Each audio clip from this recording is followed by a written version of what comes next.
Hello, everybody, and welcome to episode 23, the Game Awards predictions episode of the Game Groofs podcast, the all-encompassing weekly gaming podcast from us, the Goodnight Groofs. My name is Matt, and today I'm joined by Paul, Josh, and Mike in a new location. Gentlemen, instead of asking you how you're doing this week, I want to ask everyone what their peak of the week has been. We're rolling right into it, guys. So what's the best thing that happened to you this week? Mike, I'm going to you because you said for once you are prepared for this. So Mike, what's the best thing that happened to you this week? It's really obvious if you know me, but something happened on Saturday that hasn't happened in a decade. Michigan beat a school from a shitty state known as Ohio State University in football. And we're going to the Big Ten championship game this Saturday for the first time ever since the indoctrination of a championship game. So that is my peak. Very good. I'm happy for you, even though my Badgers aren't quite in the same boat because they wanted to shit the bed against Minnesota, but I won't go into it. Josh, how often does that happen? It's rare. It's the Minnesota thing is rare, but they usually do shit the bed against someone, whether it's Northwestern or Indiana or Illinois or something like that. Josh, what's the best thing that happened to you this week? It was a conglomeration of things. Since I wasn't on the podcast last week, I was in good old Georgia, seeing family, friends. It was just that. It was a mixture of things. Hanging out with family, eating a shitload of food, drinking a moderate amount of alcohol, and generally just taking it easy and not really worrying about a whole much. It was nice. It was chill as shit. Very nice, very nice. I'm glad. Paul, now it wasn't a Thanksgiving week for you up there in Canada, no, so what was the peak of your week?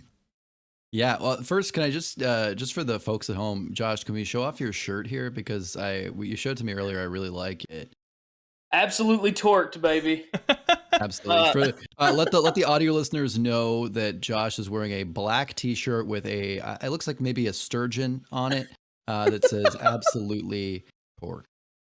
So that's lovely. Also, a really nice yellow cap. Well, just looking funky fresh today. Gotta respect the drip, Paul.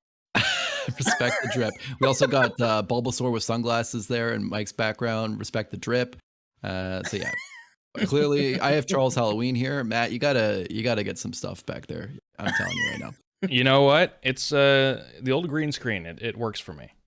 Well, the thing about the green screen is you are the only one who has some on-brand stuff behind you. Yeah, nice. You have the Groof moon behind. Well, I gotta carry us on my back. All right, so you are the banner, the banner carrier. Yeah, the bannerman. All right. The peak of my week. Yeah. So we didn't do Thanksgiving. That was in October here in Canada, but. I had a pretty good weekend. You know what? On Friday, I had a friend come over. One of Rachel and I's friends came over, and we had kind of like a fun hangout night. We brought I found my GameCube and my PS2, but I don't have any games left for them. And so he has like piles of games, and he brought over his Guitar Hero 2 and 3 guitars. Ooh. And we played Guitar Hero, which was so fun on PS2, and it was a total blast and a blast from the past. And I forgot how sweaty and ridiculous that game is. A lot of fun. If you're doing it right, I'll tell you right now, you better be standing up and jumping into the air. So it was fun. Also, I made butter chicken from scratch, which I've never done before, and it fucking rocked. Nice. It was really, really good. Good reviews all around. I don't cook often, but when I do cook, very good. You better watch out. Whoa. So that was it's pretty good. So one day when we all get together for a Groofsgiving in the future, I'll have to make it some butter chicken. Perfect. That would be delightful. That would be now a nice white guy like me making it. So I'm sure it'll be authentic as hell. I mean, there's really no whiter Indian dish than butter chicken, though, so I think it's kind of fitting, right? Oh yeah, this is the colonial part of the Game Groofs podcast. Now you would know about Paul's adventures and shenanigans with Guitar Hero 2 if you were following us on Instagram. It was all over the Instagram. That's at Goodnight Groofs on the IG, so check us out there. It's a lot of fun. Our new social media manager, Rachel, has been doing a fantastic job, so check that out. Lots of fun posts. Mm-hmm. Mm-hmm. Matt, what's your peak of the week? Oh, thank you. I like the idea that you might have moved on if no one asked you. You'd be like, no, it's fine. No one asked me. Now, of course, it has to be Thanksgiving related. Now, my peak of the week, this is my favorite part of the post-Thanksgiving time every single year, is that you have leftovers for days. Every day at work so far this week, it's been Thanksgiving leftovers. Now, I am finally done with them. I'm moving on. But every day so far, it's been Thanksgiving leftovers, and it's been delicious. Now, I am totally not one of those people who's like, you only eat turkey on Thanksgiving, and I'm not gonna eat turkey on Thanksgiving because I don't care about tradition, and I'm gonna eat a fucking pizza or whatever. No, you gotta eat turkey. So what kind of guy is this? Who is this? It's that classic archetype. Yeah. You know what? It happens. It happens though. There are people that do that. And Mike or Josh, they might even be one of them. I don't know. I might be offending them right now. I don't care because I am one of those people. You need to have the turkey on Thanksgiving. It doesn't have to be necessarily on Thanksgiving, but that week you have to have turkey of some sort.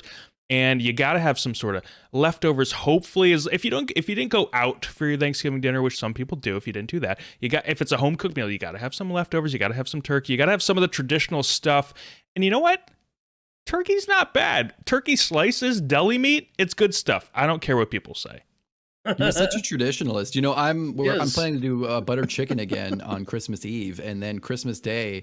I doubt we're going to, but I personally, if we're up to me, like to do a Christmas Day with pizza. Okay, that's fair. It's Christmas. So you can do actually, we did that last year. We did that last year. So there you go. I maybe the Thanksgiving's different, but I'm very non-traditional with my holiday meals.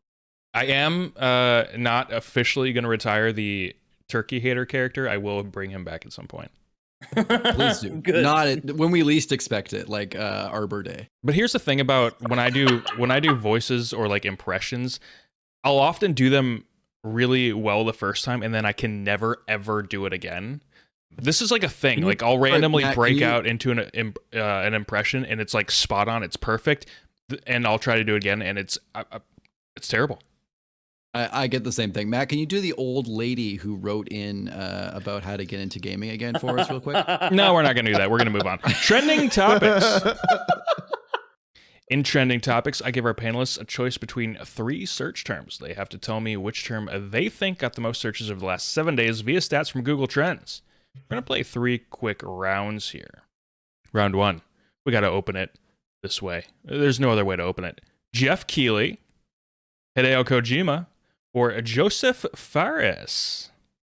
What are we thinking, guys? I felt like you were gonna say Joseph Stalin. Joseph. These are the buddies we assumed all hung out and played cards together, right? So there we go. Okay. I mean Jeff Keighley. Jeff Keighley, yeah. Wrong. The answer is Hideo Kojima. And it wasn't close. Yeah, that motherfucker never gets out of the limelight. Of course, he's getting. I don't know why. Nah, it's Jeff Keighley for sure. He actually does something, unlike Keighley. Don't you dare, you asshole! Weird. You complete. We get unaffiliated from the Game Awards. They come into your house. They rip your badge off your shirt. Jeff Keighley does it with a smile, though. Oh yeah, yeah. He's just that professional. Round 2: Deathloop, Metroid Dread, or Ratchet and Clank. Definitely searching any of these.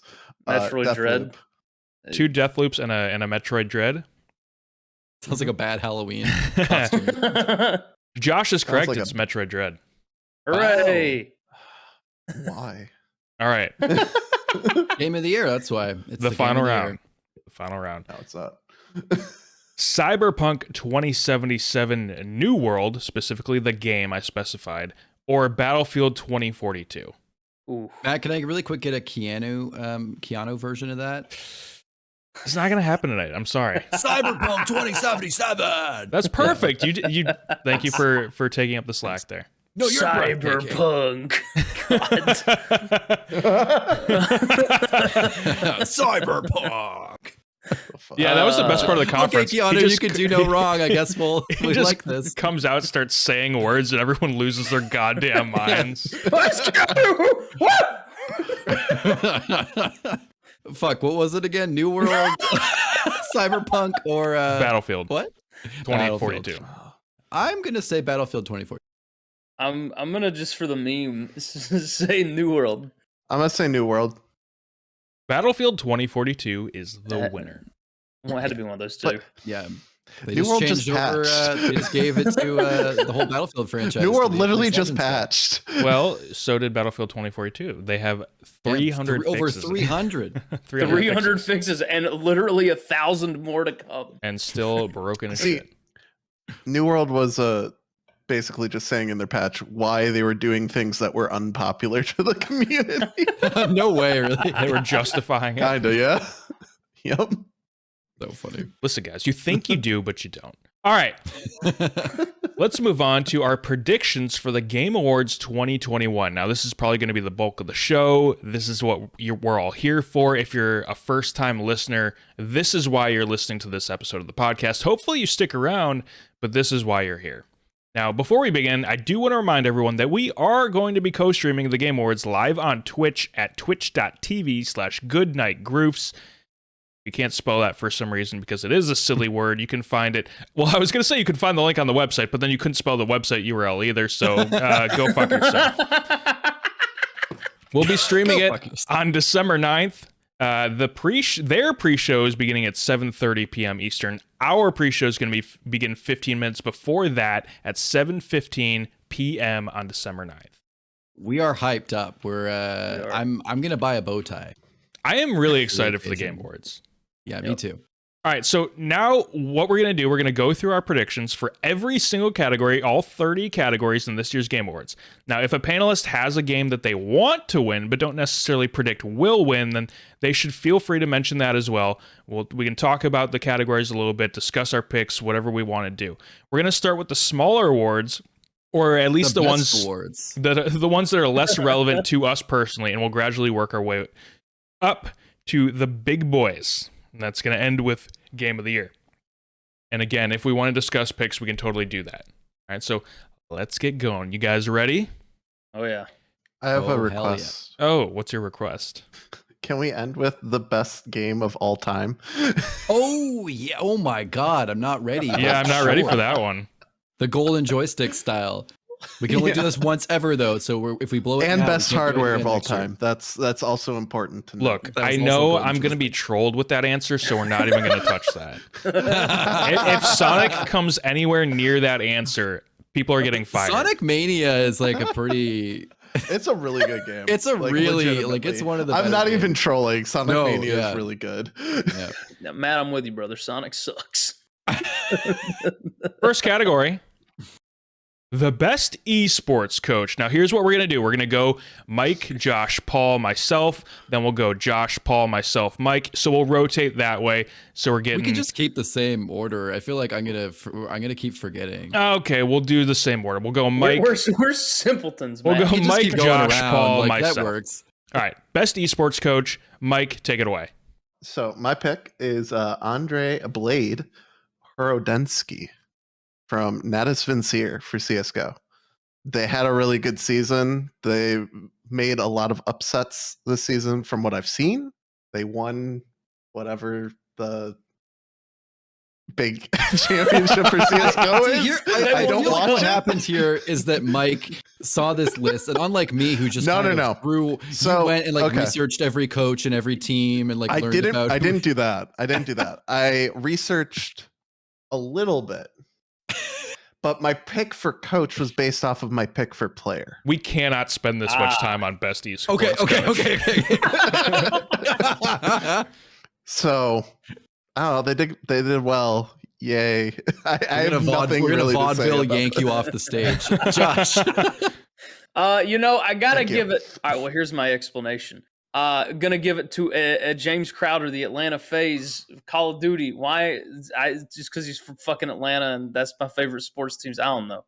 Hell yeah! I don't follow esports at all, but I'm just gonna throw shit at the wall and hope it sticks. That's also the only one of these that I will be able to pronounce correctly without butchering. So that's a good choice. Paul, what is your pick? I didn't think about pronunciation before I picked this, but I picked Kim Kekoma Jong-gyun from DWG KIA, which is the League of Legends team. You'll notice a theme here, but I don't follow any esports, so I just picked everyone from this team or from League of Legends. So I think the game I like the most here. This is actually really interesting because all four of us picked different people. For different reasons. I picked Arat Silent Gaziv of Team Spirit for Dota 2. I'm gonna level with you. I have no fucking clue who this guy is. I didn't even Google him. I'm just letting it go. I just thought Silent was the coolest name of the username of this group. So that's what I went with. Blade is art. James Carter doesn't even have one. Again, easiest pronunciation. He's just a guy. Easy. I'm a smart man over here. Me. I went for hard mode. All right. Next category: the best esports athlete. Oh, right. It's me. I have to go first every single time. This is the worst deal ever. We'll switch at some point. We'll go back to the switch at some point. We're fine right now. Okay, so this is why I picked Blade. Because Simple is going to win this 100%. If you don't know who Simple is the biggest Twitch streamer for Russia. He is the biggest name in CSGO. Oh. Apparently, a lot of American and non-Russian speaking people watch his streams because he's so good. When I will admit, I talked to my friend who's also big into video games and stuff, and I brought up that we were making predictions, and he was just like, the only name I recognize on this list is Simple, so that probably means he's going to win because I don't watch CSGO and I know who he is. And I'm just like, okay, fair enough. Sure. All right. So that is my pick. We're sticking with the old Atlanta theme here and going with Chris Simp Lear. He literally has more followers than the Atlanta FaZe team. Another easy to pronounce name, by the way. I am also a simp, so you know what? We're here for it. Hell yeah. Sticking with the theme, I picked Hyo Showmaker Stu, DWG KIA League of Legends. Paul and I have the same pick. I also picked Showmaker. Just because he's a League of Legends guy, that's really the only reason. And the only person that I eliminated from this, I don't think they'll pick Simp, because I don't think while they're streaming on Twitch, they're going to say that as the winner of a category. So that's my reasoning for that. Next category is the best esports team. Mike? I mean, it's sticking on theme. Nas Vincere. Also, they go by the name Navi. Ooh. Neat. Oh, yeah. Fun fact. We're sticking with theme here. Atlanta FaZe, ATL ho. Hell yeah, sticking on team DWG KIA League of Legends. And I went with Team Spirit, Dota 2. Don't know why. Pretty much a random pick. You were drawn to Dota 2. There were a couple Dota 2 yeah. Dota 2 is definitely, that was my theme here. I just feel like that is, within the esports community, I feel like that's massive, and it doesn't really get talked about that much outside of that. See, my big thing was Worlds was bigger than ever with League this year, and Riot's just having this crazy year. So I'm just kind of I like League, but also I'm banking that maybe it's just gonna push. It's possible. All right, best esports event. Okay, we're switching up the theme because this is now based off of what I picked as best esports game. Went with VCT Masters in Reykjavik. What's the game? Is it CS:GO? Yeah, no, that's Valorant. Oh, Valorant, okay. Yeah. No. Is the V for Valorant? Yes. That makes sense. This one physically pained me because I fucking hate this game. But best esports event is, I'm going to give it to League Worlds. I mean, it's always lit as shit.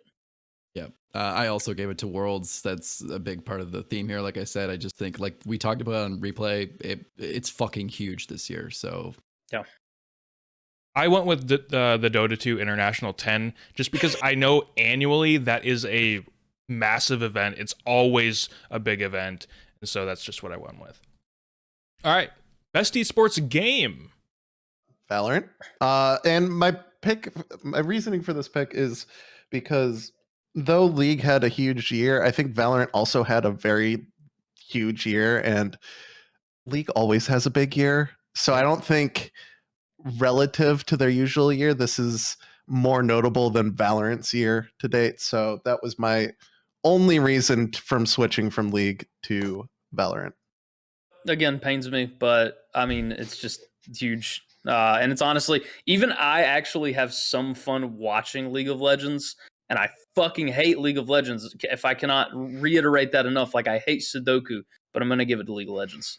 Yeah, I also actually, I don't really like esports, but I like watching League, which I think is weird because I think a lot of people who actually like watching esports sometimes like not like Western people who like watching esports and say like watching League isn't always like the most fun to watch if you're like into esports. I don't know, but I like it. That being said, though, I felt the Valorant vibe from you, Mike. I was thinking in a couple of these of kind of skewing Valorant because I feel like it might be their time, but I stuck with League. I'm still there, so League of Legends for me. Very interesting. I was not on Valorant at all. I thought it had no chance. Maybe Mike must know something I don't, but I went with League as well. I just think with all the stuff that Riot has had over the last few months and through the League of Legends IP, I just think it's been such a big deal this year. Moving on now, we're out of the esports stuff, but we're continuing on to stuff that we still are a little in the dark about. But we're gonna start going with Josh first now. Josh, Perfect. Start us off for Content Creator of the Year. And by the way, we got snubbed on this one. Oh, we did get completely fucked out of this. Go vote for us at goodnightgroofs.com. Simply comment under one of our blogs, and you voted for us. Yeah. But I literally don't know who any of these people are. I knew Dream just from the controversy from Minecraft speedruns. So I don't really think any of these people should be up here. Honestly, if I gave it to anyone, I would give it to Ludwig. Yeah. I'm not even a big Ludwig fan, but I think with his subathon and everything that happened, I'd give it to him. That's beside the point. I'm just giving it to Dream because I recognize the name and he's super well known. I'm going to go ahead. I also don't know who anyone here is, but I really, really, for some reason, recognize the name The Griff, whatever that guy is, Greg with an F. I really, really recognize that name, and I don't know why. I guess I've just seen it places or on articles or something. But so I gave it to him because I was like, I don't know anything about any of these content creators, but I recognize the name. So that's my logic. The journos never would have voted for him, but this should have been Asmongold this year. I'm picking Dream because it's the only name I sort of recognized. And I guess it was probably because of the controversy, so that probably means he has no chance of winning. But whatever, I'm going with Dream. I am going with Ebi, and that's because he made big splashes this year. Was he playing I Am Fish? No, he streamed with Messi this year. Oh, wow! Oh shit! Damn! And did it get messy? No. Did he fuck Messi? I think that's what you're asking. The reason why you probably don't know him, even though Ebi has been on the list of like the top 10 Twitch streamers for the past 2 years now. I want to say he's the biggest Twitch streamer in Spain, which is where he's from. So I just think he's had a massive year. I think the whole Dream posting to vote for him and getting his fanboys to make this into a popularity contest, which it is just a smokescreen, and Ebi's going to actually win it. Plus, I don't think Dream deserves it. I mean, after all the controversy and bullshit, like, what did you do, dude? Yeah, I agree. I love that this prediction show is actually making me care about these categories that I don't care about at all. Like I'm so pumped to see who actually wins this now. Yeah, well, it's good when we have a cross section of gamers and people here too. You can get some people can fill in stuff that other people weren't into. So I did a lot of homework. Yeah, and Mike does all the homework, so that's good too. Yeah. All right, let's start getting into the good stuff here. The next category is the best sports/racing game. Josh, lead us off here. Admittedly, it's definitely not going to be FIFA 22. Get the fucking shit out of here. A Riders Republic I did hear good things about, but I mean, let's just be honest. Like Forza Horizon 5 just did Forza Horizon 4 better. It's got to go to Forza 5, honestly. Yeah, I'm gonna go ahead. I'm gonna give it to Forza 5. I'm a little wary about this pick just because I think there's a bit of a vibe. It's why it wasn't, game of the year in some other kind of contender categories. I think just because it's like there's a lot of people who are like, oh, it's another entry. So something a little more unique like Hot Wheels Unleashed or Riders Republic especially Riders Republic because it got better reviews, might cinch it just for that. But I'm going to say Forza Horizon 5 because it got a fucking 92 and it was just a flawless, amazing game. Forza Horizon 5 is an amazing game, but like you guys said, it's another entry. If this were any other year where Hot Wheels Unleashed was a better game or a better game was in its place or Riders Republic wasn't as janky and had a little bit better launch, I would say something else would win, but this is Forza's year. They're going to win. I gotta give it to the game that broke the most concurrent player record on Xbox Game Pass, so Forza 5. Wow, that's an incredible feat, actually. It breaks like every record on Game Pass. It's nuts. It did amazing.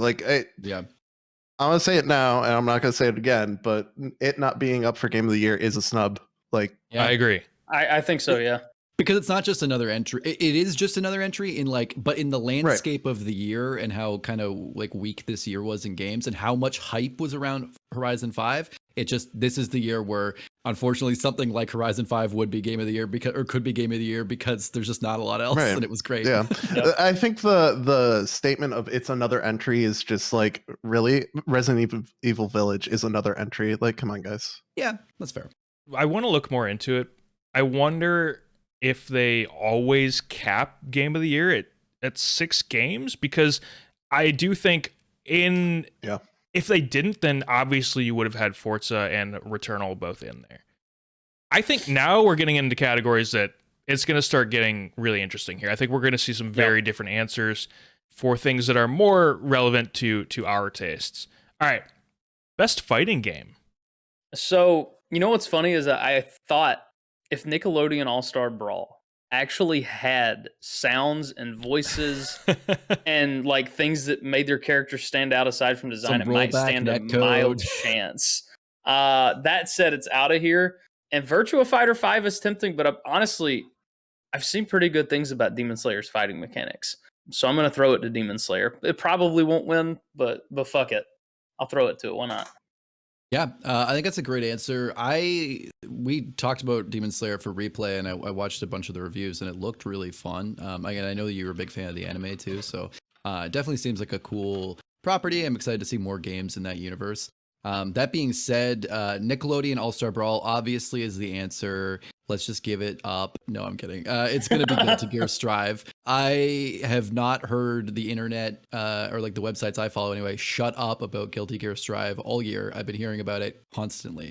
I don't know enough about fighting games to tell, but even I was like, should I be playing Guilty Gear Strive? Like everyone seems to think I should. So that's my pick. I am totally on board with that. It's Guilty Gear Strive. I think that they'll run away with this. The only negatives that I heard from Guilty Gear Strive was some issues with censorship with China stuff. But other than that, everyone has really loved this game and nothing but good things. So Nickelodeon All-Star Brawl is a trash game that has really terrible mechanics and feels awful to play. I don't know why it's here. And Josh, I'm with you on Demon Slayer, but I don't know why it's considered a fighting game. It plays like an action game. Yeah. I was surprised it was here. And any other year, I might consider it just because of how different it is. But Guilty Gear Strive has literally written the standard for online multiplayer fighting with netcode rollback. It's one of the I think it's the only game that actually does it in a fighting game, and it has smoothed out a lot of the problems with playing online multiplayer fighting games because you get lag, you get all these issues. I mean, look at playing like Smash Brothers on the internet. It's awful. No one wants to do that. Guilty Gear Strive, netcode rollback is probably going to be the new standard moving forward. I wouldn't be surprised. Warner Brothers Multiverses, which is like a goofy game, is going to have rollback netcode. It's going to have it. Yeah. Yep. Guilty Gear Strive blew it out of the park. I mean, you can also throw a dolphin at people. Like, come on. What else do you need? last category that we're going to start with Josh first here. Then we'll go with Paul after this one. Best VR/AR game. I admit I'm not going to drawn on too long just because I've never really played VR or AR. I'm just going to go with name recognition. I don't know if it was any good or not. I'm going to go with Resident Evil 4. Although Sniper Elite VR does just in concept seem neat. Yeah, I'm definitely going Resident Evil 4. I mean, I know it's hype, but like, let's be honest, like the fact that it's the top selling game on Oculus, not that there's a lot of other stuff on there, but that's a big deal because it's a big platform. This got a lot of hype this year. The Oculus exclusivity that Mike and we talked about that on replay, kind of bullshit, but it did drive a lot of attention to the game. And also, it was a big undertaking to turn this into a first person game and to get it the way it was. And a lot of people weren't expecting it. And I just don't think, again, it may not be a 10 out of 10, but there's just not a lot going on here that's like a standout VR experience from what I've seen. So, yeah. My pick is Hitman 3. I don't think it's the best VR experience out there, but I do think that it's ambitious, and I do think that going forward, this being a standard for Hitman and games maybe similar to it could be a very big deal. And I do think a lot of people really enjoyed it. So I'm going with Hitman 3. I thought the field this year was actually really weak. And that's mainly because, we came off of Alex and Resident Evil 7. And those were just incredible compared to this. Matt, I agree with you. If this was, June, if it was the middle of the year, I would say Hitman 3 has it. But I think with the hype, Capcom's done this before. I think it's Resident Evil 4. All right. Let's move on now with Paul starting first. We're going with Games for Impact. Hell yeah. All right. Games for Impact. So let me just grab that. Yes, I picked based on something that I just like, and again, kind of a weak category this year. I just don't think there was like anything that was like a huge. It's not like a Celeste tier or something like that. So I went for Life is Strange: True Colors. I love the series. I haven't played it yet, but I'm excited to. And it seems like this one really gets at some cool emotional stuff and really gets into representation and things like that. So yeah, that's my choice. I definitely thought about Life is Strange for this one. I didn't go with it because I just think when you compare it to the other Life is Strange entries, I don't know if it holds up necessarily as good. So I went with Chicory. And I went with Chicory because it has a pretty good open critic score, and that's about it. I remember seeing something for it because I think we had talked about it briefly on GG Replay during a review segment, but I don't remember a lot about it. I do. If it is the game I'm thinking of, I didn't. It was something that I thought looked really cool, but not something I would play. But I'm picking Chicory. So Games for Impact is a weird award to try to judge, just because from like try to predict.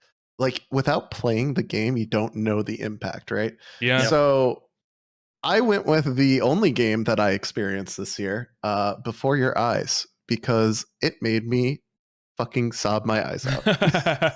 So that game is, oh yeah, especially with the year that we had, it's heavy. For those who don't know what it is, it's a fully narrative game. You make some decisions in it, but you start off, you have died and you have to relive your life. But the catch is your video cam is needed for the game. And every time you blink, it changes to another scene further in the future. So the more you blink, the more you miss out on.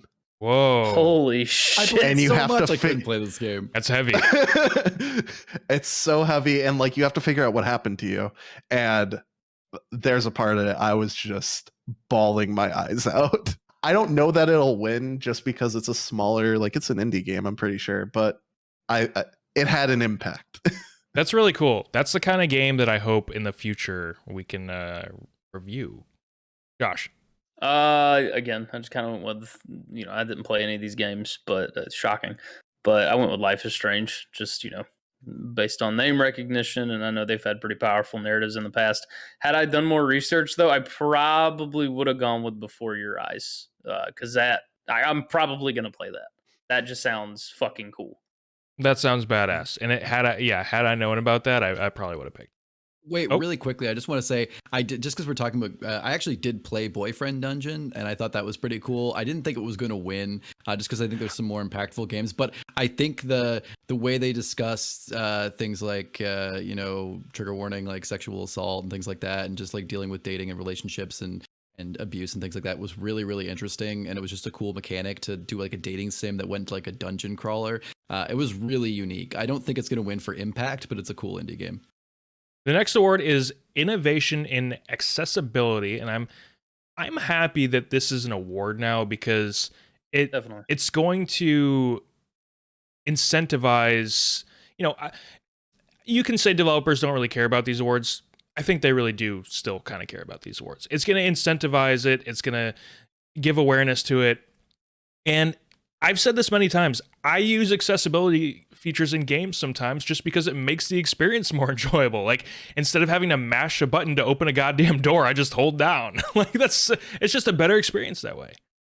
All right, innovation in accessibility. Paul, go ahead. Yeah, absolutely. I've been no stranger to saying that I think Microsoft and Xbox are doing the most for accessibility, the accessibility controller, and so many other things they're doing, all the inputs and the work they put behind games. And so I went with the only real Xbox Game Studios game here, especially something that has been touted for like hundreds, like a crazy amount of accessibility options, even options just like that aren't even like necessarily disability based, but stuff like tourist mode where like grandma can come in and play and it's like crazy forgiving. Just really interesting stuff that allows you to play the game. Forza Horizon 5. So I went with the Veil Shadow of the Crown. I don't really know much about this game other than from what I understand, you're playing as a blind person, so you're not actually seeing anything, and it's all sound based.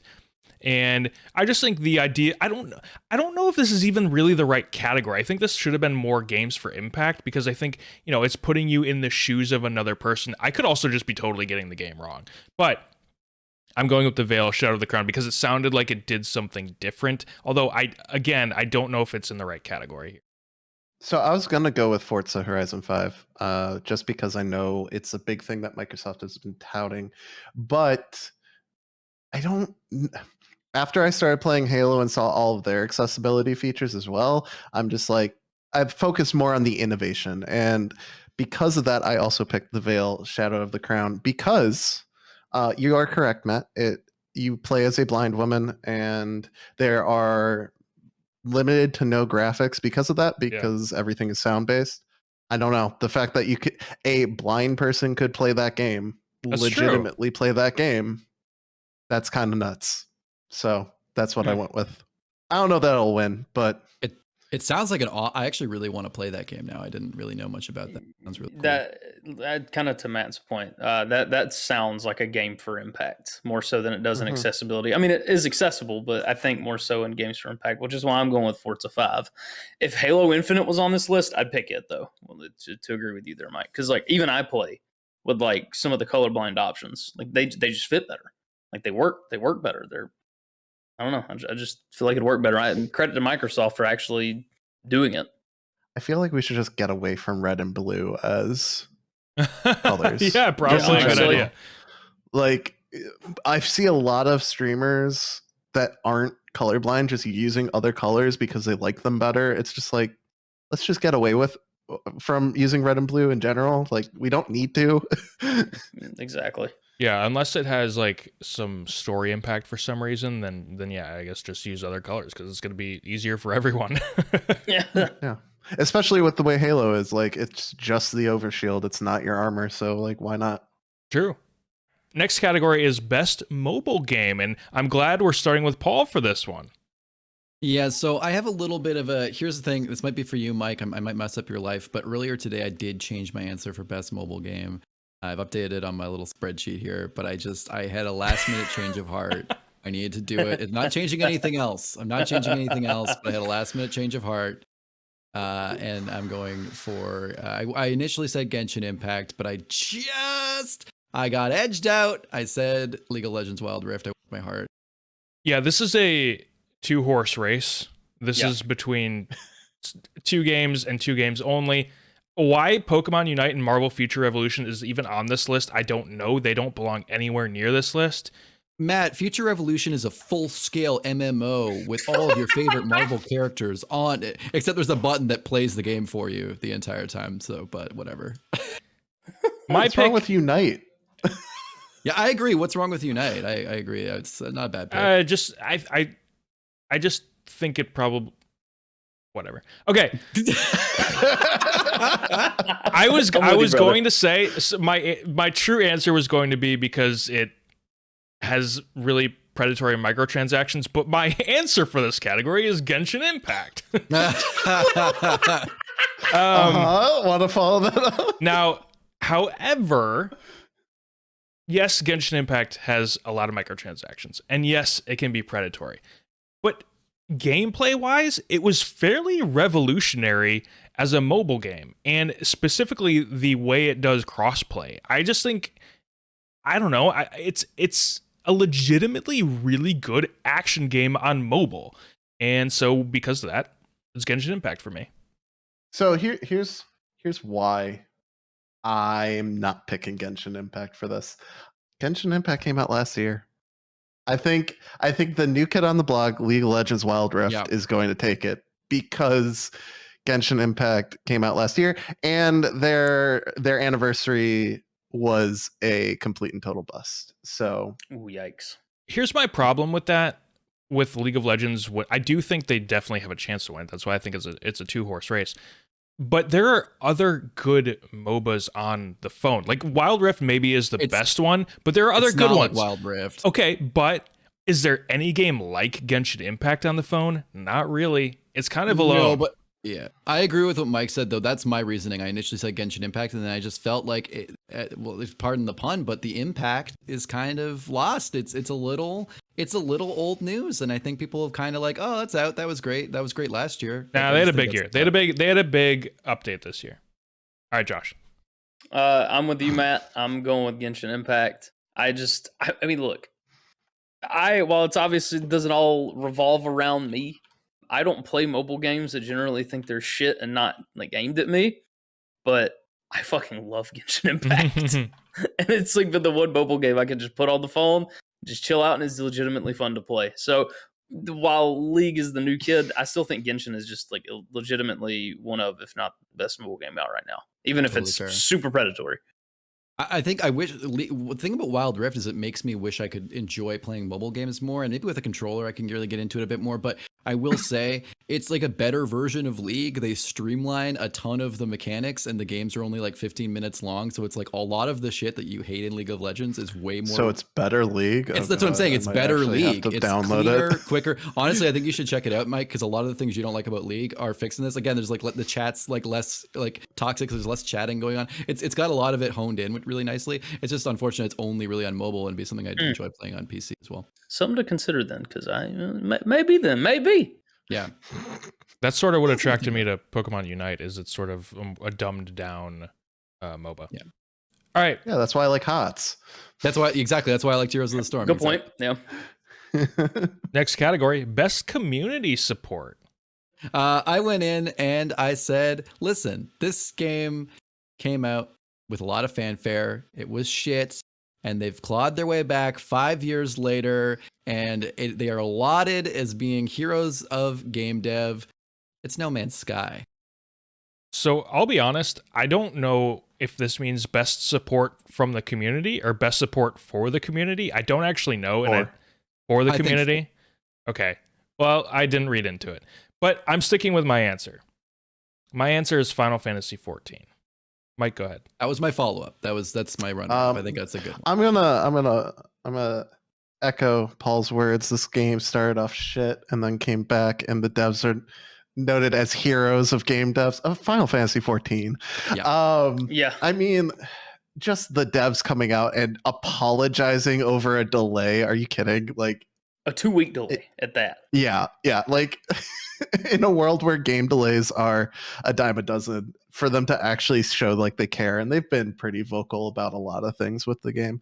I think any year that Final Fantasy isn't in this, No Man's Sky wins hands down. I don't know why No Man's Sky wasn't in best ongoing game. Yeah, it should have been. Yeah. I think best community support, given where, being the MMO stan I am, where it's going Final Fantasy, but that's just because from a long time, like WoW players' perspective, they understand their community that they have, they interact with them appropriately. They bring on these big streamers instead of ostracizing them on a regular basis and allow them to promote their game and be a welcomed part of their community. And that's what's kept everything in my mind, or at least helped added to the wholesomeness of it, which has made this really nice, friendly, welcoming community. It's literally the most welcoming MMO I've been into this point. And I think that's largely because of the support that the devs have given to the community and vice versa. So I think even if it was the opposite, they'd probably be winning this. Side note, how the fuck is Destiny 2 on this? Bungie I was going to say. Awful at this, and Destiny 2 is in a terrible state. Anyways. Yeah, I think this was the year for Final Fantasy 14. I went No Man's Sky because I want to give it to them, but I totally agree that, with the downfall of WoW this year and everything with Blizzard on top of that, and then how just knock it out the park Final Fantasy was, especially with like the Asmon Gold support and just like Reddit and everyone, going around Final Fantasy and kind of, holding it up. I think it's their year. I do think that whoever's going to win in this one, it probably is going to be it's going to be the kind of like the upset, right? It's probably either going to be Final Fantasy or No Man's Sky because they do have the best community support, and whoever wins is going to be beating out Fortnite, Destiny 2, and Apex Legends. So I think that's a big deal. Yeah. And if it's Fortnite, like, fuck off. Like, come on. Obviously, they put out a ton of shit, but like, come on. Like, it's not hard for them. We're moving on to Best Ongoing Game, and what I'll start doing now, which I should have been doing the whole time, is reading out all of the nominees. And I'll go first, starting with this one, and then we'll go throughout the other panelists. But Best Ongoing Game, I'm giving this as well to Final Fantasy XIV. Now, I want to give it to Fortnite because I do think Fortnite is the best ongoing game on this list. And again, I said I'd read the nominees and I didn't. The nominees are Apex Legends, Call of Duty Warzone, Final Fantasy XIV, Genshin Impact, and Fortnite. So I think it's going to be Final Fantasy XIV. That's my prediction. But I want it to be Fortnite. Yeah, I'm going to disagree on the Fortnite pick. Mainly because I just don't know what Fortnite did this year other than release Naruto. And that might just be me being completely negligent on what Fortnite does. But either way. There were some good events. They released Banana Amogus.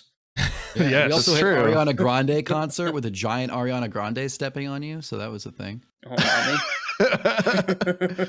yeah, but is that... Matt either way. I feel like Fortnite has become more of an experience than a game at this point. Regardless, Final Fantasy XIV, that's my pick. I think nothing else on the list really matters. It's either Final Fantasy 14 or Fortnite. No, this is a given. I'm going with Final Fantasy 14. I think Fortnite is up there, but Final Fantasy 14 has just done a lot. And then, Endwalker's hype leading up to it has been like insane levels of hype. I think it warrants it, and I think they deserve it.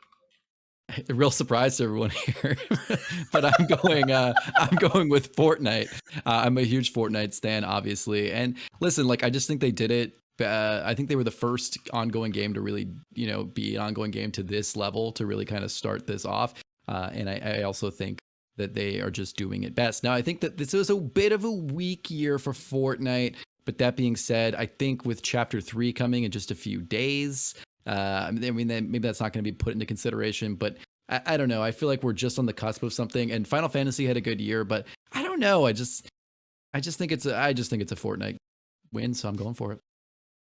All right, next category is Best Audio Design. The nominees are Deathloop, Forza Horizon 5, Ratchet and Clank Rift Apart, Resident Evil Village, and Returnal. I think this is actually a really strong year for this category. Mm-hmm. And I'm going with Forza Horizon 5. I'm not super confident in that pick. I think that this is a crapshoot. It could really be any of these games, I think. But I'm going with Forza Horizon 5 just because I feel like when you do this realistic sounds of the cars really well, it's very noticeable. And it's very it sounds realistic. I don't know. I'm just picking Forza Horizon 5. I don't know if that's going to win or not. It could be anything, like I said. So I'm pretty sure Deathloop's probably going to win this, but I don't think Deathloop belongs on this list. I sort of agree, Mike. I think that this is it's a miscategorization for Deathloop. I think it's on there because Deathloop is super hyped with critics and journalism loves it and thinks it's, a 10 out of 10 game. It's not. I have video evidence proving that their audio design is off. But like, I don't think it belongs up here. I'll stop my tirade. I picked Forza Horizon 5 because cars. I mean, Mike, you pretty much nailed it. I haven't played the other ones. I mean, I think Resident Evil sound design is always fun, but I mean, it's still like, I get hard as a rock for some fucking Forza like cars. I'll be driving down the road and occasionally hear like a Honda, like CRV, just or what is it? Not a CRV. I can't remember. Basically the equivalency of like a Civic SI. Type R. Yeah, it's Type R. That's the Honda Accord. Yeah. Yes, the Honda. Yeah, the mighty Accord. I'll hear a Civic just fly by me, and then you hear it in the game, and it's just like pound for pound the same, and it's super satisfying to listen to. Yep, Forza Horizon 5, it's fucking tight. Like the sound design is just so good. I remember even in like the older, I think it was 3 or 4 had a Tesla in it, Tesla Model S. And it was so weird playing with it because the sound is so good usually, and there's no real sound to the Tesla. They actually got the sound, like the light sounds of it, and that was really cool to hear. But also it was kind of notable to not hear. I'm like, oh, I don't even notice it's in the background. But then when I went back to drive other cars, you just start to really notice how clean it is, and just the sound of the dirt and the tires and the different terrain. It's nuts. It's so good. All right, next category, Best Score and Music. Nominees are Cyberpunk 2077, Deathloop, Nier Replicant, Guardians of the Galaxy, and The Artful Escape. Now, Cyberpunk 2077 is going to win a Game Award because it's going to win this category. I truly believe that.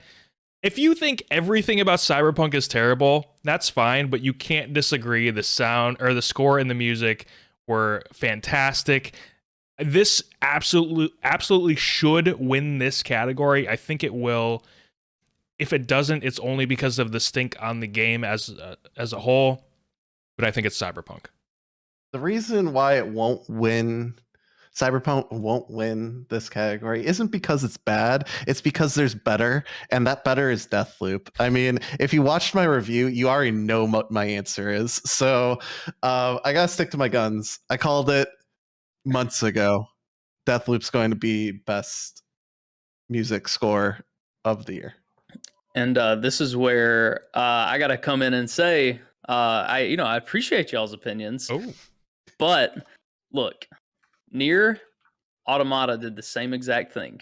Nier Replicant is going to come in here and wipe the fucking floor. It's too good. Like, the music in Nier is incredible. It's got sweeping orchestral music to really nail with the fights you have, just like Automata did. It's got relaxing tones. I just think it nails the theme of the game super well. Not that the other two don't, and I think this will probably be the closest category, honestly, which I think so far our answers are indicating. I am going to go ahead and say, just to give us all different answers, but seriously, I picked Guardians of the Galaxy. Whoa. Look at us. I listened to a bit of the soundtrack. It's not like, the odds, but I know like there's a lot of music hype on Guardians just because of the movies and the way they pick their soundtrack.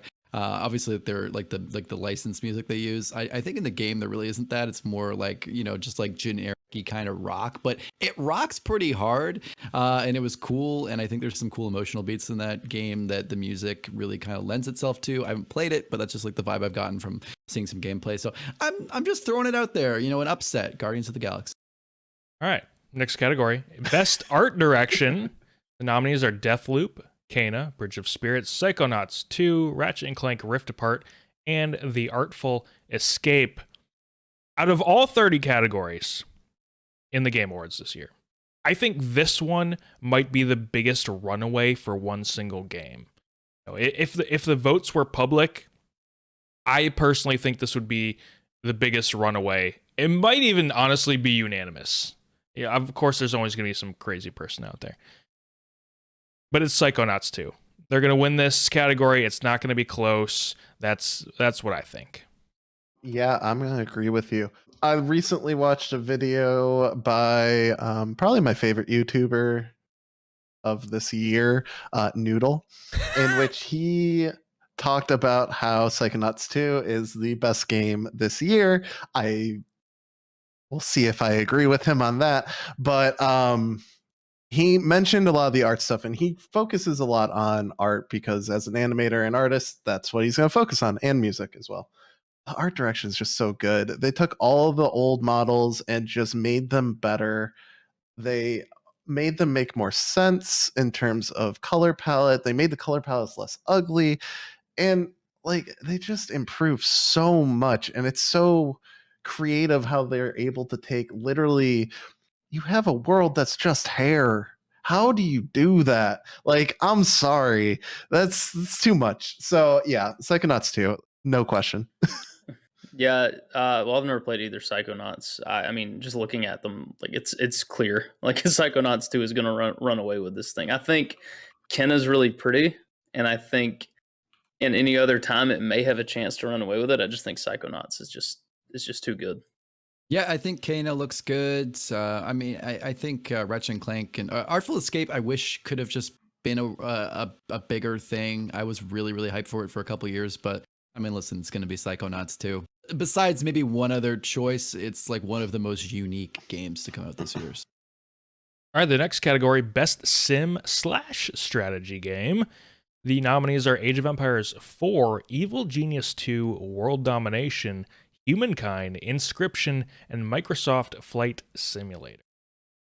Now I'll go first again, and then we'll switch it up after this, but I think that the winner should be Inscription, but I think it's going to be Microsoft Flight Simulator. And my reason for that is I think there are going to be people voting in this thing that don't even know what Inscription is. And everyone saw that, that Microsoft Flight Simulator technologically did some crazy things. So I just think that's going to be the pick. I think you'd be surprised with Inscription. I think if they made the votes public, I think it would get more votes than you would expect. The hype for it has been like real the last couple months, especially on Twitch. I completely forgot about it, to be honest. It was a game I wanted to check out. I forgot it came out. I should have played it during October because spooky, but you know, it is what it is. I do want to play it. It looks great. I just think this category is unfair. It's gonna go to Flight Sim. I don't know how you could say it doesn't. I mean, even the fact that it runs flawlessly on a Series X, like no one expected it to. It's unfair for the category. Why is Sim and strategy in the same category? Agreed. Yeah, I tend to agree. Because there's only one other sim. There's only one sim in the category. Forza's technically a sim. Yeah. That's true, yeah. No, I mean, I'm going to echo the same old-fashioned points. It's going to Flight Simulator. I mean, I've only played a little bit of it, but the first thing I did was take off in my home airport, like where I'm from, and just like fly to houses and areas I recognize, and the technology is just fucking insane. It's so good. It's going to take it easy. Yep. Hey, look, I came into this wondering what we were going to answer, but we all answered. It probably should be Inscription, but it's going to be Microsoft Flight Simulator. Yeah, it's nuts. The fact that it even runs on a Series S at like $300 console is absolutely bananas. And I guess that's the big thing this year, right? Because I mean, it came out last year. I think the console release is really the big like headline of this year, and the console release was so good. So there you go. All right. Moving on to Best Family Game, the nominees are It Takes Two, Mario Party Superstars, New Pokemon Snap, Super Mario 3D World plus Bowser's Fury, and WarioWare Get It Together. You might call this the Nintendo category for the most part. Mike, what are you thinking? You know, you say it's a Nintendo category, but here I am not picking a Nintendo game. So I picked It Takes Two. I don't think it should win this category, but I think it's still going to. That game is not a family game. I don't know why it's here. Like, I assume family game means play it with your kids. I would not play that game with my kids ever. That is awful. But I think it's probably going to win because I just think people are going to vote for it. If I could, if it wasn't here, I'd probably pick 3D World Bowser's Fury just because of how good it was. It was Bowser's Fury is amazing, and if it's any sign of where Nintendo's taking Super Mario, that's awesome. Yep, right there with you. Going with the non-Nintendo pick, but I don't really think it's a family game, especially based on the subject matter and everything that goes on. It's basically a divorced childhood simulator. But yeah, I think It Takes Two is going to take it. And Mike, I'm honestly with you. Bowser's Fury was fucking incredible. I hadn't played a Super Mario World in forever, and it was one I actually played and loved. But I think It Takes Two will run away with it. So should It Takes Two have been in the sim game category then? Wow. I hope Perfect. not. God. Yeah, I a little upset here. I didn't really pay attention to any of these games. Obviously, It Takes Two is like the critical hit here, but I went with Mario Party Superstars because that just seems like the game I would have the most fun playing with my family. That would be an upset, but your reasoning actually makes a lot of sense. Yeah. Now, I didn't take It Takes Two. I didn't pick that because I am giving the people who are voting on this credit that they are thinking the same way. So I went with Super Mario 3D World plus Bowser's Fury because it is such a good game. Allegedly, I haven't played it yet, but everyone raves about it. I want to play it so bad. It's been on my list since it came out. I will play it at some point. And that's what I'm picking. The next category is Best Performance. And I have to find it on the spreadsheet here. Where the hell is it? Where the hell is it? Okay, here we go. All right, Best Performance. The nominees are Erica Mori from Life is Strange True Colors, Giancarlo Esposito from Far Cry 6, Jason Kelly from Deathloop, Maggie Robertson from Resident Evil Village. Is that Lady D? Yes. And Ozioma Akaga from Deathloop. Yeah, so going back to a video I made months ago in which I called this again, Ozioma Akaga, I think her portrayal of Juliana is just flawless. I should have looked this up. I didn't, but I think she won for another performance that she did. I know she was nominated for a performance that she did in the past. So if she did win, this will be a repeat. If not, oops. I didn't do my research. I'll openly admit that. But yeah, no, her performance is incredible. I think if she wasn't here, it would have been Jason Kelly. But I think her performance is just slightly better than Colt's. Yeah, that's a good point. I'm honestly regretting my answer, but I'm not going to change it. Because honestly, I think the game just gets shit on, and at this point, it's not going to be a popular answer. But I mean, I just love Giancarlo Esposito. I mean, he's really talented. He's fun to watch. Anything he's in, I'm like invested in, even though he basically just played the dictator Gustavo Fring. So I think it's a good answer. It's not going to win, mainly just because I didn't realize Mommy from Resident Evil Village was in here either, which I feel like she's 100% going to get a lot of answers too, just from playing Lady D. Hell yeah. Giancarlo was super good for like the 8 minutes that he was in the game. It's if it were quality over quantity, which it is. It wasn't quite that bad.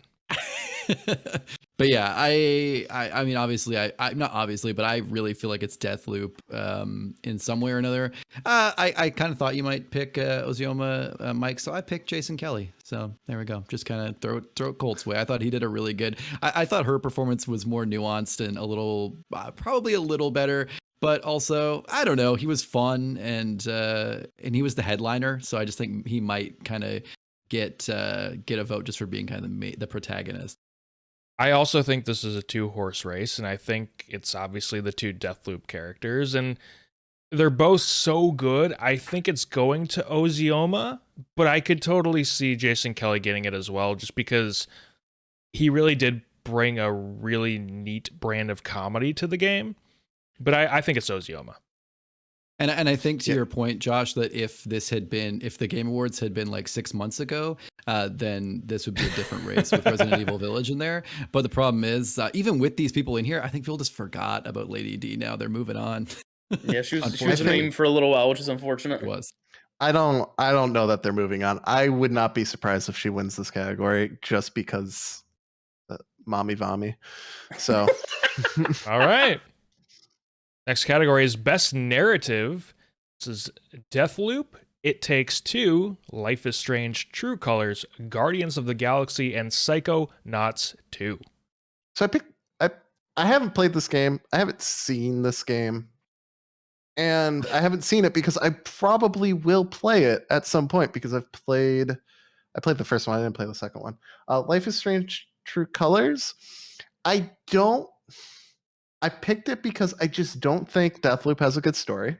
After playing through it all, it's fine. I don't think it's amazing by any means. I don't think it's like particularly innovative or anything.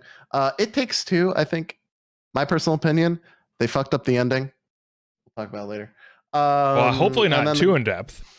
Right. I am planning to play the game soon. I just bought it. Yeah, they went the wrong route with the narrative. It's fine. Whatever. Guardians of the Galaxy, don't know, and Psychonauts 2 it probably had a good story, but I haven't spoiled it for me, so I don't know. There's a lot of I don't know in this category, and if I wanted to do research, that would spoil the game, so I didn't. So yeah, I just took a shot in the dark. That's the really tough part about this is I've played a resounding zero of these games, and how the fuck do I know the narrative? So yeah, I'm just gonna go. I went with Life is Strange as well, just because I know it's generally story based. I was thinking maybe It Takes Two, but the characters from watching when Mike streamed it that were just insufferable fucking pieces of shit, and it kind of killed it for me, even though it was interesting. So I'm gonna give it Life is Strange.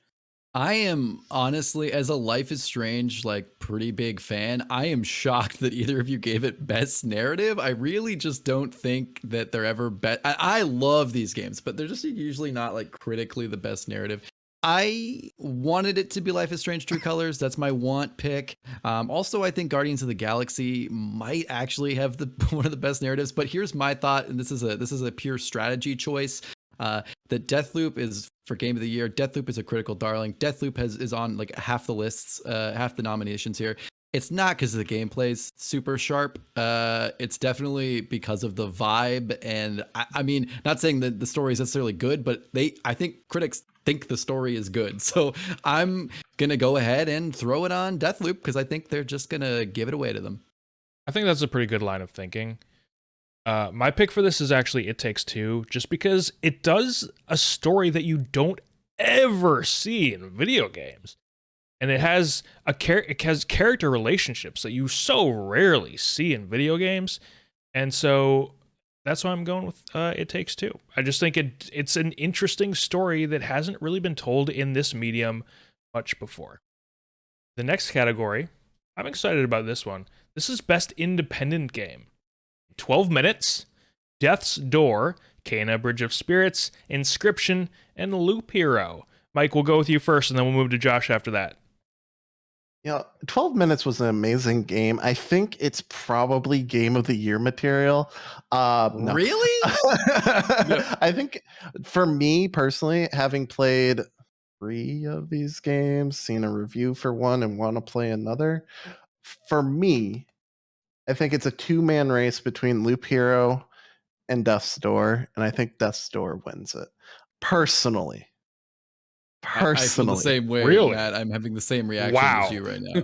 I don't am shocked. I don't know enough about Inscription to give it to them. I don't think Kena went far enough, and I think 12 Minutes shouldn't be on this list. I think Death's Door shouldn't be on this list, and you think it should win this. Whoa. Wow. All right. That's wrong. There's a lot going on here. Okay, Josh. There's a lot of, I like how there's all this angst and rage, and I'm just over here just like, I don't fucking know what the games are. That's mainly because, me being the lauded indie game player here. No, Who knows an indie game? Is Mass Effect an indie game? No, I honestly just went with Kenna, just literally just because I like the fucking look of it. I think it's pretty, and I think it's the one fucking game out of this list that I would actually enjoy playing. I really wanted to like Kana. I just think, I mean, Matt has a great review on YouTube if anyone hasn't checked it out on the Goodnight Groofs YouTube channel, but I just think it's a little too banal, like a little bland. It just doesn't quite lean in enough to being unique, which is too bad. I think you're absolutely 12 minutes, like 12 minutes. If you're really, really into puzzle games, if you want to play like a narrative version of Sudoku, then you can play 12 minutes. Sudoku's a better game.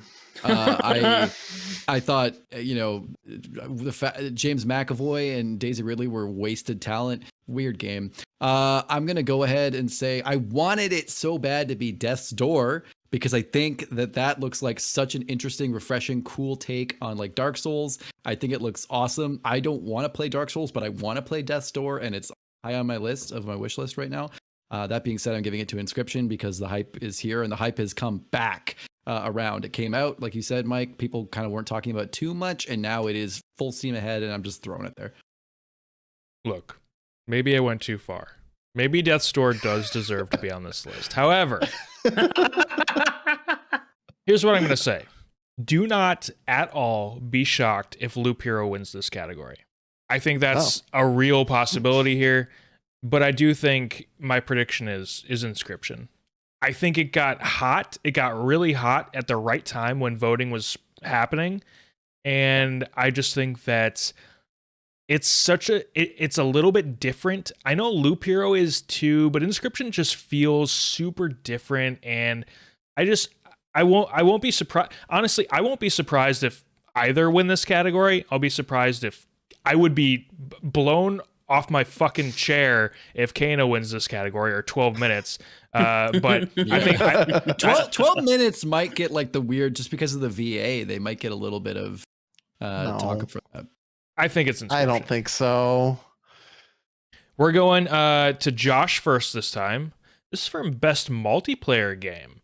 Now, the nominees are Back 4 Blood, Knockout City, which I really want to try, Monster Hunter Rise, New World, It Takes Two, and Valheim. I don't understand why you just glossed over New World there. I mean, that's clearly gonna be the best. How did this make it on the fucking list? Was Jeff Keighley drunk? Money.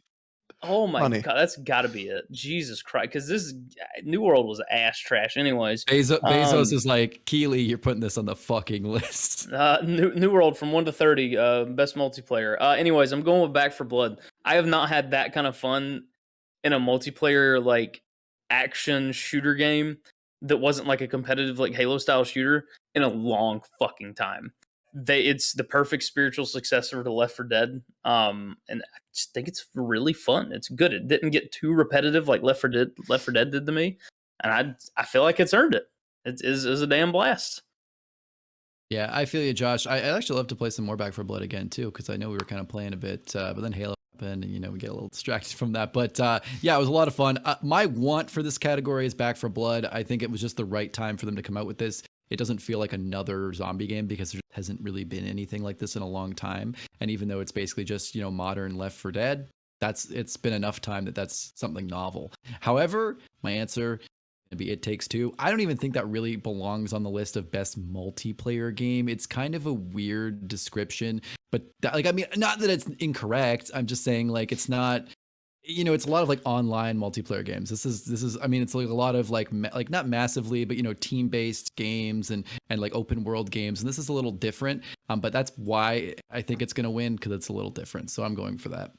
I agree that it feels really weird that It Takes Two is on this list. It's almost like we need a category that's best co-op, because there's such a difference between co-op and multiplayer. It's just, you think of different things. Mm-hmm. Looking at the list, I'm a little disappointed with the multiplayer games this year. Yeah. But like Paul, I'm going... Sucks that Halo couldn't make it on there. It would have won. Yeah, easily. It would have won. Like Paul, I'm going with It Takes Two. I mean, if it's going to be in this category and it is a multiplayer game, I mean, Hazelight Studios is doing really interesting things with co-op. And so I definitely think if it's going to be in this category, then It Takes Two has to take the win here. So this is a category in which I played almost all of those games. I don't like Monster Hunter, so I didn't play it. And I have to say, I'm agreeing with Paul and Matt. I think It Takes Two takes it. And I see what you're saying about why is it on a multiplayer list, but I think it definitely deserves to be there, just because I played it, and so it starts off and you're like, okay, this is just a puzzle game in which you and a friend are gonna solve some puzzles and fight some bosses, and it's a platformer kind of, and whatever. But then literally every next level just changes the game completely. It is a game in which you play like 15 other different multiplayer games. There's a Diablo level. There's a I can't remember most of them, but there's like a Super Mario Sunshine style level. There's a space level, and it changes the mechanics every single time. It's like they said to their developers, make whatever you want, just make sure it's fun.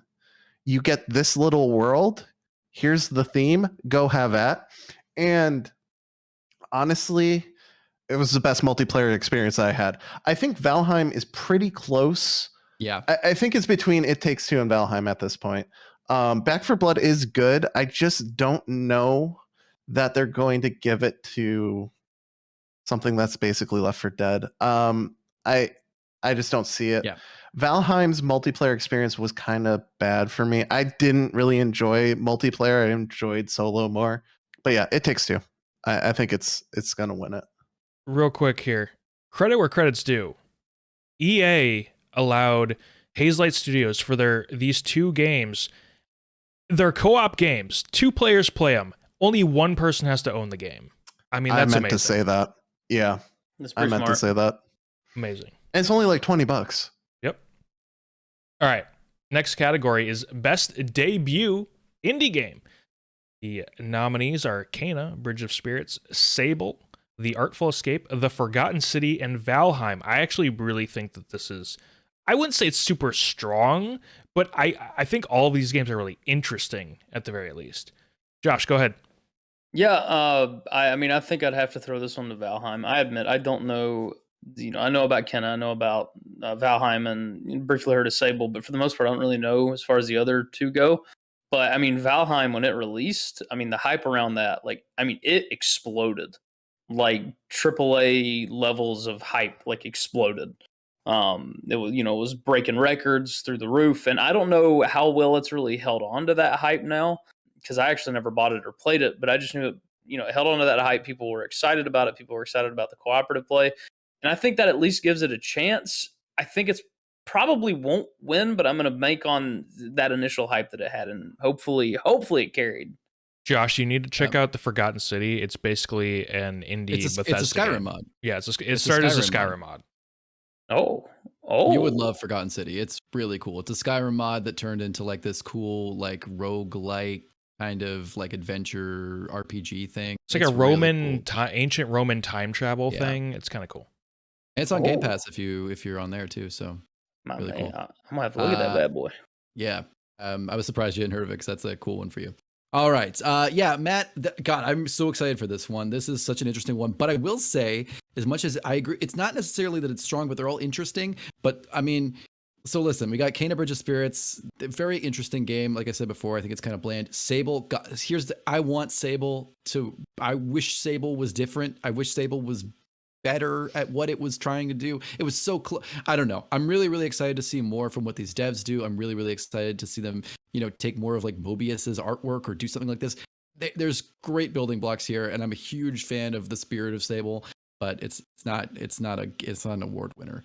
Artful Escape, same thing. I wish it were so much better. Forgotten City. Oh, that game looks really good. But come on, it's fucking Valheim. Valheim was nuts. Valheim was earth-shattering, and I don't think it's held on to that. I mean, just looking at these other games, they look like peanuts. They look like chump change to Valheim. They're nothing to Valheim. I mean, this was. I think it's hard to even remember the names of half these games. What if you're nobody, if you're just some random gamer, but Valheim everybody knows. And also, I think you're right. I don't think they held on to that super well. They've.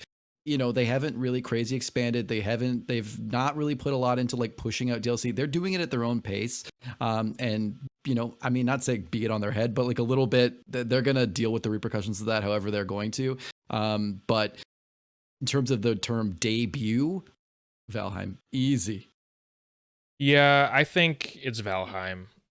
Kana's a cool game. It's fun. These other ones, they're fun. But I think Valheim is objectively the best game on this list. It was the most successful financially, and I think it's just the best game. So yeah, it's Valheim. It's also under a gigabyte, which is it's insane. Wild. This category was really weird for me. Like, imagine winning this and not being on the best independent game category. Yeah. Which I gotta say, Valheim's gonna win this, and they should have won best indie. So yeah, whatever. Yep. What the devs did for Valheim, like, it's incredible. It blows anyone else on this list out of the water. I think Sable would have had a better chance if it wasn't so goddamn buggy.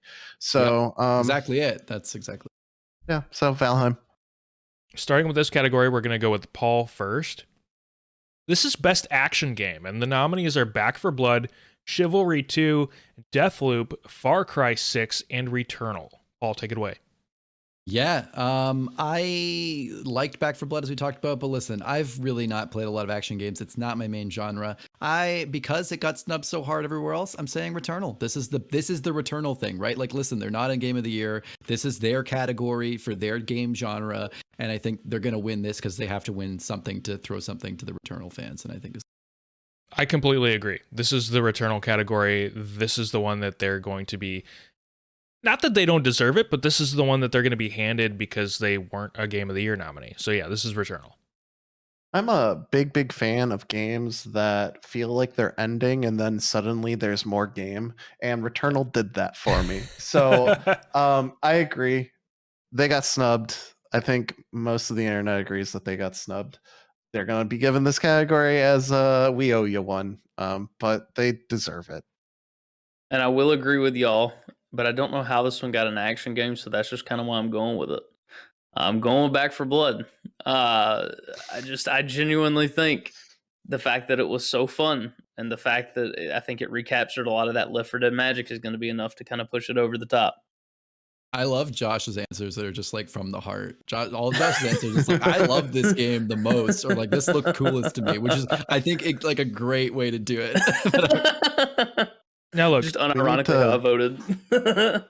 I understand. We need to get Josh a PS5 so he can play Returnal. Yes, yeah. If you just want to buy me one of those bad boys, let's just send it my way, baby. Patreon.com/goodnight. No. That money's going elsewhere. Now, I get it. I get that as the in gaming, the categories, the genres of action game and action adventure game mean different things, and they are different things. But when you put these two categories next to each other in an award show, it looks really weird when you have action game and then action/adventure game. In an award show setting, it just doesn't work. One of these really needs to be renamed. And with that said, our category here is Best Action/Adventure Game. The nominees are Guardians of the Galaxy, Metroid Dread, Ratchet & Clank Rift Apart, Resident Evil Village, and Psychonauts 2. I don't want to go on a long tirade here. It probably is going to be Metroid Dread, but you know what? I said Ratchet & Clank Rift Apart. You know, Paul, we have the same line of thinking here. I think it very well could be Metroid Dread, but I think this is like my big like upset sort of pick. I think Ratchet & Clank Rift Apart is going to just barely get this one. Yep. I have a very different opinions. Personally, I don't like Metroid Dread. I don't, and it's not even like the style of game. I like Metroidvanias, and that's what it is. I wanted more from Nintendo, I guess. Yeah. That's always a problem. If you want more from Nintendo, you're in trouble. Yeah, you're in a bad spot asking for that. I think I do think this is like a two-person race. I think it's Ratchet & Clank or Psychonauts 2, and I pick Psychonauts 2 because I just think they're both really well done 3D platformy adventure games. I just think Psychonauts 2 is better. And this was the answer I was going to change with Mike because I had Psychonauts 2 selection, but after I was looking at everything while we were going through all this, I'm changing it to Ratchet and Clank Rift Apart. Wow, all right. Interesting. Mike, note that down. I'm fixing it right now. Final answer, Rebus. Rebus. Who the fuck is Rebus? I thought that was on purpose. Yes, Rebus. Rebus Filgen? Filgen, my favorite man. Rest in Sounds peace. like a WoW What? NPC. Rebus Filgen. Oh my god. He Oh, doesn't God. deserve that. All right. Real quick, why don't they just drop action from action adventure and Yeah, just there's call no it other adventure? adventure. Yeah, there's no they- adventure. For the sake of Yeah. the category name, they should. I get that. I get Yeah. what it is, but we There's a don't. lot of history in action adventure games. We don't right? have Like to be the so name- literal. All right. No. Next category. Best role-playing game. The nominees are Cyberpunk 2077, Monster Hunter Rise, Scarlet Nexus, Shin Megami Tensei 5, and Tales of Arise. Oh god, I can't find where I put it. Give me one moment. Do a little to Control remember. F. That would be what a smart person would do. So I'm just Oh. going to. Don't be Yeah, smart, listen. Paul. Well, while I'm doing that, let me just say really quick. God, I wish it could have been Cyberpunk. That would have been cool.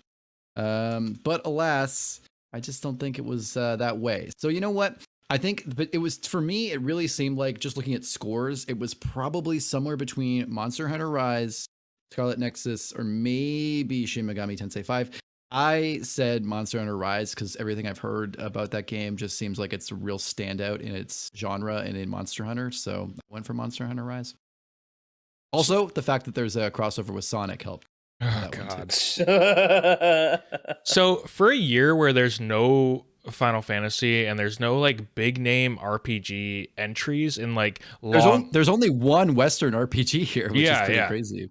So for a year like that, this is actually a really strong group of games for this category. I want it to be Cyberpunk. Listen, I do think that Cyberpunk is a good role-playing game. I do think so. Especially when you talk about narrative and choices and that kind of stuff. But I'm going to give it to Monster Hunter Rise. I think it's really popular among the people who are going to be voting for this sort of thing. And it's a good game. So it's Monster Hunter Rise, I think. Okay, I hear what you're saying, and I'm going to disagree with all of it. Mainly because I just don't like Monster Hunter. And I'm not going to disagree with all of it. I think Cyberpunk does do a lot of the role-playing elements well. I also think that it missed the boat on some things like the video montage prelude, where your initial choices don't make any difference. And also the fact that it's a broken game and they shouldn't be rewarded for sending out shit. So for that reason, and because I don't like Monster Hunter, I picked Scarlet Nexus because it's honestly a very good game. I think any of what Paul listed could win it. I was a little bit on the Shin Megami Tensei vibe for a little bit because there has been a lot of hype for it. I just don't know that they have the fan base, and maybe I'm insulting their fan base, but I don't know that it exists. I know Monster Hunter's fan base is huge, so I wouldn't be surprised if any of those three win it. But I went with Scarlet Nexus because it's a game that I would actually play. My answer was very simplistic and ape-brained as my takes normally are. The few Monster Hunter games I've played, I felt like I was playing a role. As simple as that. I mean, based on the weapons, based on the interactions, it just felt like I was able to play however I wanted, whatever kind of monster slayer or, monster hunter I wanted to be. And that was nice. Is there any good reasoning behind this pick? Not really. This one's literally, as Paul was saying, this was just coming straight from the heart. It may do me wrong, but I like the few Monster Hunter games I've played. Hadn't played this one, but it seems like people are hyped on it. It's interesting. There's kind of like a trend here where it's either 50-50, or we all have totally different answers, or it's everyone against Mike. That's really that's the last two categories. That's what it's becoming. Josh, play Scarlet Nexus. Jesus Christ, you would love it. Aside from Game of the Year, I think the best role-playing game category is really alongside Game of the Year. It is the most up in the air. Like any of them could win, and it would be. I think it would be pretty legitimate for any of them to win. It'd be hard to be mad unless it's Cyberpunk. Then some people might. People will be mad. But Yeah. But I think in general, I think they're all pretty deserved. Yeah. I think if really quick, I think if Cyberpunk's like wanted system worked, it would be hands down best RPG. Because like as much as corny as Josh's answer was, he has a point. Like you want to be able to do whatever you want, and Cyberpunk was supposed to be that. And as far as Monster Hunter Rise goes, at the end of the day, you're still killing monsters. That's the only thing that you can do. Why can't I, tame a monster? Why can't I romance one? Why can't I do any of this? You can be Sonic, and that alone, that's a role some people might want. You can't. No be one wants that role. Want. You can be Sonic. He wants that role. That's all he fucking does. Yeah. All right. Hey, got him. Gotcha. Next category. We're in the final three. Yeah, we're in the final three. The next category is Best Game Direction. The nominees are Deathloop, Psychonauts 2, It Takes Two, Returnal, and Ratchet & Clank Rift Apart. Okay, so I misspoke a little bit when I said action game being the Returnal thing. Here's the thing: I think it might, but also I'm going the Oscar way. I'm going. You're not gonna you snub it for the main category, but listen, there's something that everyone loves, and they're gonna get best directing or best cinematography or something like that. I think I'm not gonna go any further. I already made this point for action game. It's gonna be Returnal. So I actually think that this is another one of those 2-horse races, and I think it's either Psychonauts 2 or It Takes Two. I think it depends on what the voters think about Joseph Fares. If they like him, I think it's going to It Takes Two. If they don't, if they're annoyed by him, I think it's going to Psychonauts 2. These are two auteur games, and so I think that this is really why it ends up being the runaway 2-horse race in Best Game Direction. But I'm going with Psychonauts 2. I'm in somewhat the same vein as Paul. I picked Returnal. I agree that it would probably go to Psychonauts 2, and I won't be surprised if they win it. But I think Returnal, again, getting snubbed, is going to be given this category. Again, I think it deserves it. I think it's very good in terms of its game direction. It has a lot of twists and turns that you don't see coming. Like I said, the game ends but doesn't. Very Hades-esque. You're selling me right now. You're selling me, Mike. It is. It's a Hades shooter, but really hard. I just think I think Returnal. I don't know that It Takes Two is going to be up there. I think yes, it had great game direction.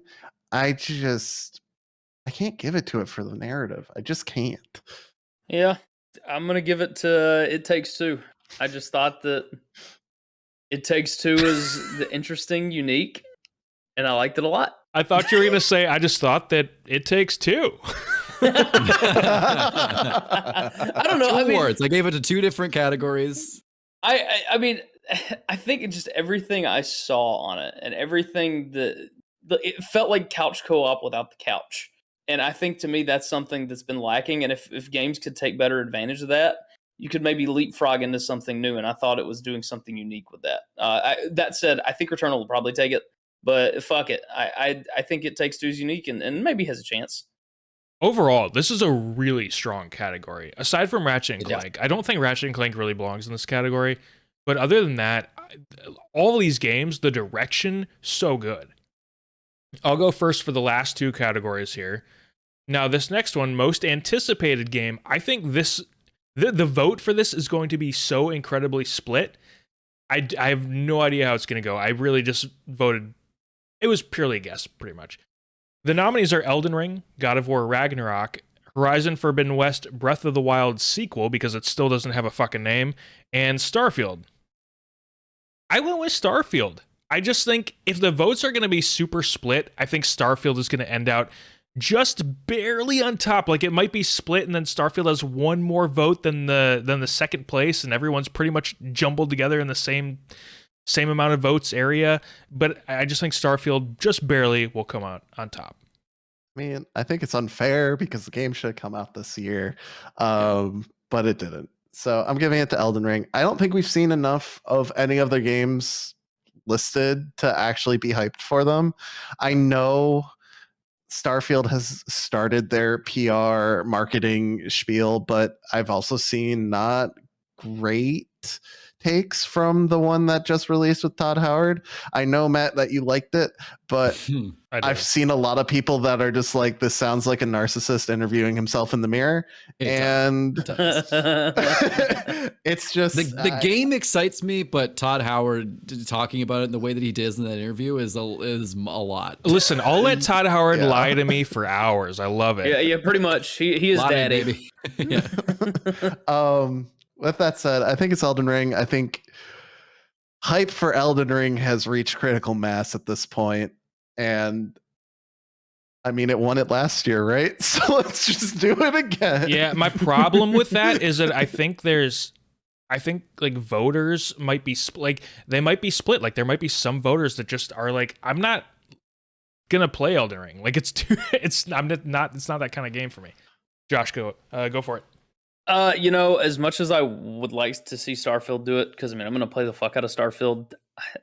Elden Ring's gonna take it. I mean, that 30-minute like gameplay thing released from VaatiVidya, all the other streamers and YouTubers are talking about it.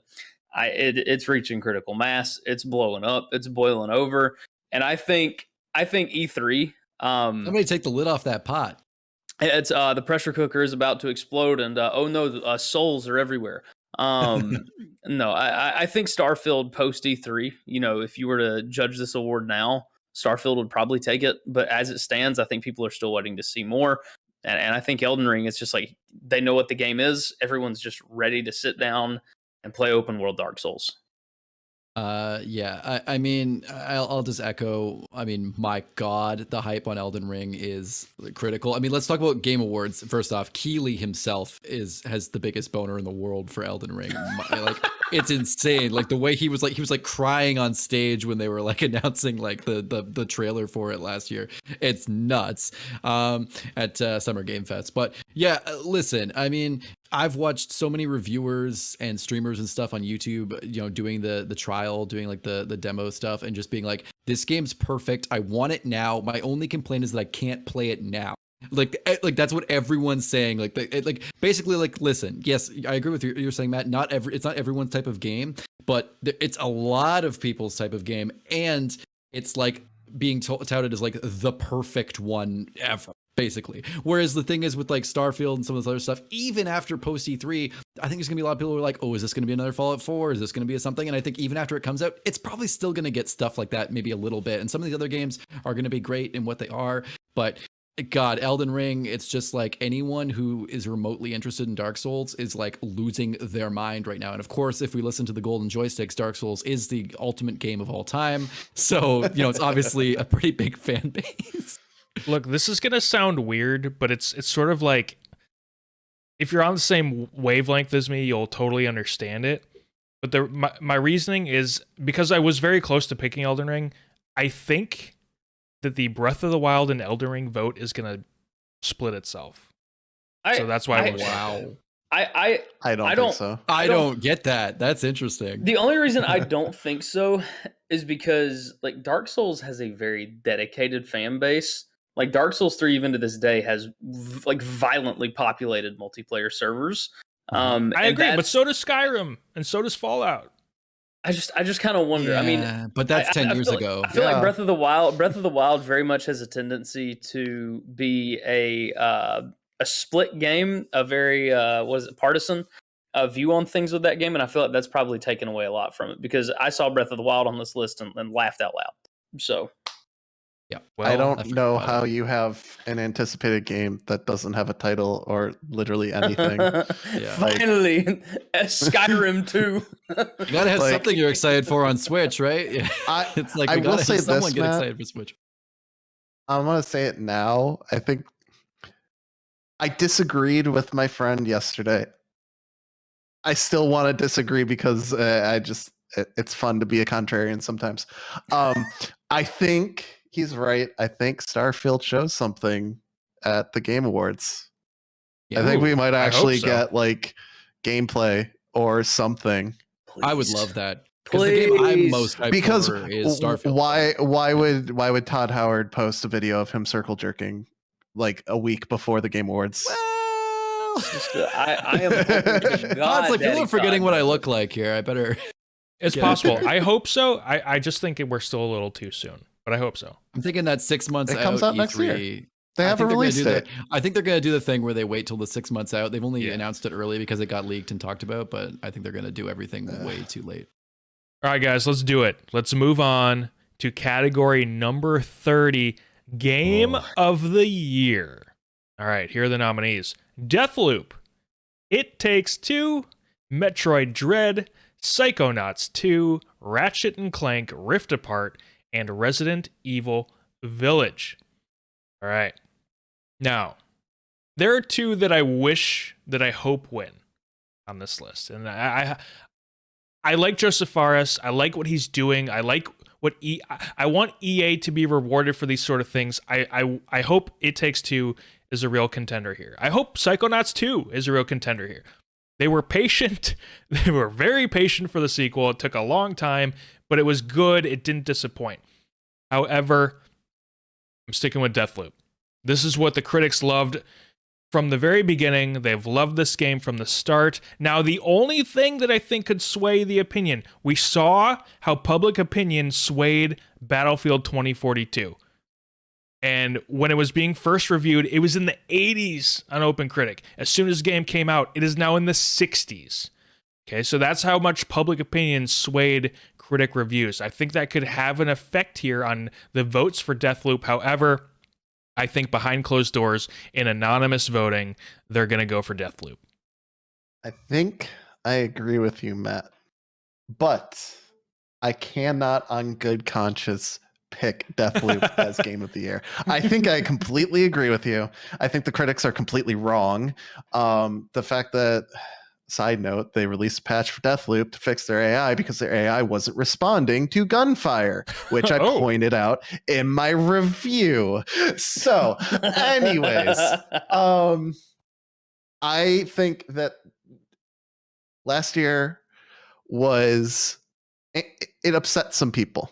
It's upset a lot of people that a certain game was not rewarded for what it had accomplished. And I think It Takes Two and what EA has done in making the game accessible for people without having to shell out money to play it is amazing. I think the development for that game had to have also been extremely positive in an environment, in a non-crunch factor. It probably was one of the ideal development cycles for a game. However, you can say the exact same thing about my pick for Game of the Year, Psychonauts 2. I agree with Noodle. It is amazing what they accomplished. I think the fact that Microsoft sat there and said, you make Psychonauts 2, we don't care how long it takes. Do what you want to do, make the game you want. That is every developer's wet dream, and they crushed it. They knocked it out of the park. It hits accessibility. It hits games for impact, accessibility. Like, the entire game talks about things that subject matter that other games don't talk about. It talks about PTSD. It talks about mental health, and it makes sure that it takes a good take on it. They hired psychiatrists and experts in the field to help them make a story that is positive about mental health and make sure that they don't miss out on things. And the gameplay is fantastic. So Psychonauts 2, it has to be. I know it's not going to be. It's going to be Deathloop, and I'm going to be really mad. But I really hope Psychonauts 2 wins. So now, following up that incredibly nuanced and well thought out take, comes the extra most nuanced take, which is fuck Deathloop. Deathloop does not deserve it. You can watch Mike's review and get a clear picture that it doesn't deserve it. Now, is it a solid 8 out of 10 game? Yeah, probably. Is it a game of the year game? Absolutely not. There's no world in which it should win game of the year. And what pisses me off the most is it's gonna win it. There's not a doubt in my mind it's going to. So fuck you. Psychonauts 2 should win it. This category makes me angrier than anything else. Wow. This was a tough year for me. None of these games were things that really grabbed my attention this year.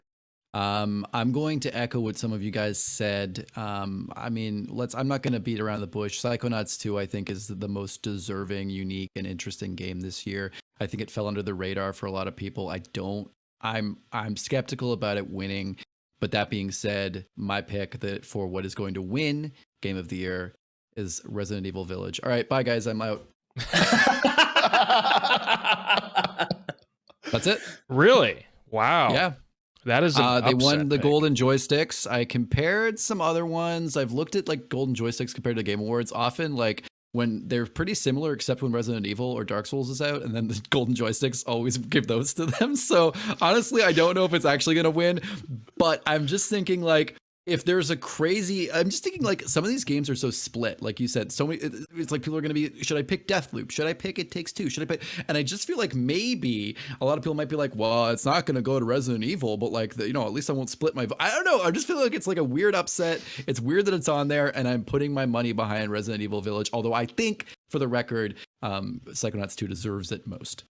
I'm putting a weird, like, it's like 1,000 to 1 odds Vegas bet here. Well, I am now even more excited for the Game Awards than I was before. I can't wait for our stream on December 9th. Pre-show at 7:15, twitch.tv/Goodnight Groofs. Give us a follow so you're ready to go right away. I'm excited, guys. This was a lot of fun. I thought that this would actually take away some of my excitement. Like, I thought this would be really fun, and then I'd be like, okay, we did it already. But I'm actually really, really psyched to see like who wins now that we know everyone's picks. Yep.